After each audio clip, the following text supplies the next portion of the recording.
So, ito yung ano for adult cat na Felix, boy na Felix, wet food. So, meron silang flavor. Meron ako itong sardines and jelly. Then, tuna and jelly and mackerel and jelly. So, pang adult to. Kasi, ipatry natin. Gusto ko lang sa kanin dito. Nakihalo ko sa kanin. Bago langin, ihalo ko na lang sa kanin. Pero ganito yung laman ng ano, nung tuna and jelly. Ayan. Ayan siya. Kita niyo ba? Tuna and jelly. Ayan siya. And may gravy. Sarap, sarap, sarap. Lalagay ko sa kanin. Nakas ko lang sa kanila. Haluin ko na. Haluin ko na yung sardines, mackerel, and tuna. Gutom sila. Ito yung mackerel. Ayan yung mackerel. Ayan. So, ganyan. Then, ito yung sardine and jelly. Ayan siya.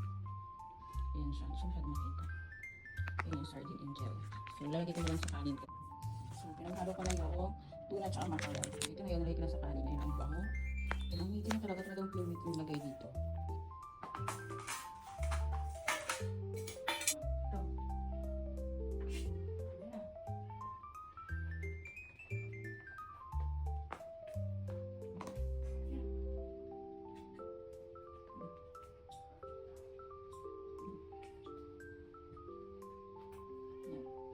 First time kasi lang nakain yan ng ano,